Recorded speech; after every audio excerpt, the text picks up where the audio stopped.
माँ जी, मेरा तबीयत बहुत खराब लग रही है। मेरे से कोई काम भी नहीं हो पा रही है। बहुत कमर दुख रही है माँ जी। तो मैं क्या करूं? घर के सारे काम कौन करेगा? तेरे बाप ने क्या कोई नौकर भेज दिया है? शादी के 6 महीने हो गए हैं, पर अभी तक तेरे बाप ने कोई भी दहेज नहीं दिया है। माँ जी, इस बार खेती अच्छे से नहीं हुआ है। मेरे मम्मी पापा बहुत गरीब है, उनके पास इतने पैसे नहीं हैं।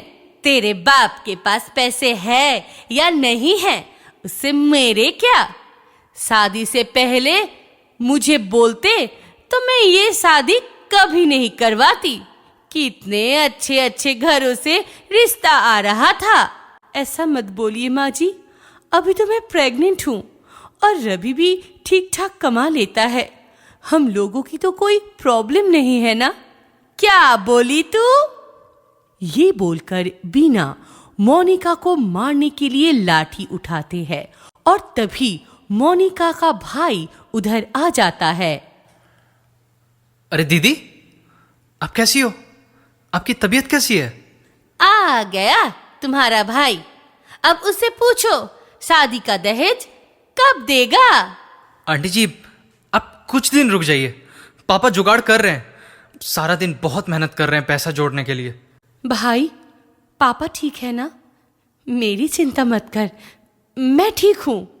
मैं कुछ नहीं जानती हूँ। मेरे दहेज जल्दी चाहिए मुझे। अपनी दीदी को वरना ले जाना। ये बोलकर बीना वहाँ से चली जाती है और मोनिका रो पड़ती है। ये सब देखकर मोहित को सब समझ आ जाता है कि क्या क्या बीत रही है उसकी दीदी के ऊपर। वो वहाँ से चुपचाप चला आता है और मोहित मन ही मन जिद पकड़ लेता है। खूब मेहनत करके जल्दी से दीदी की ससुराल का दहेज दे आएंगे। रवि, रवि, जरा जल्दी आना। क्या हुआ? क्या है? मेरे पेट में बहुत दर्द कर रहा है। मुझसे ये दर्द सहा नहीं जा रहा है। मुझे डॉक्टर के पास लेकर चलो। तभी वहाँ बीना आ जाती है और बोलती है कि इस समय ये सब होता है, तुम माँ बनने जा रही हो, थोड़ी तकलीफ तो होगी। इसके लिए डॉक्टर के पास जाने की क्या जरूरत है? फालतू की पैसा खर्चा होगा। माँ जब बोल रही है तो ठीक ही होगा। तुम थोड़ा आराम करो, ठीक हो जाओगी। और ऊपर से तुम्हारे पापा ने कोई पैसा भी नहीं दिया है मुझे। मोनिका दर्द से रो रही थी और सोच रही थी कि शादी क्यों किया। इससे अच्छी तो वो अपने माँ बाप के पास ही थी। और उधर मोहित सुबह से शाम तक बहुत मेहनत करता था। अब कुछ दिनों के अंदर अंदर पूरे पैसे का इंतजाम कर लूंगा और दीदी को ससुराल से लेकर आ जाऊंगा। मोहित बेटा, तुम इतना गुस्सा मत करो। शादी के बाद ससुराल में सब होता है। तो क्या मैं दीदी को उधर मरने के लिए छोड़ दूं? ये बोलकर मोहित गुस्से से वहाँ से चला गया। दिन बीतते गए। मोनिका अब 7 महीने की गर्भवती थी। उसके साथ साथ बहुत तकलीफ भी बढ़ती गई। एक दिन सुबह उठ के उसकी सास बीना आकर बोली, ओ महारानी, अभी भी सो रही हो? घर का काम काज कौन करेगा? मैं क्या तुम्हारी नौकर हूँ? सारा काम क्या मेरे से ही करवाओगी?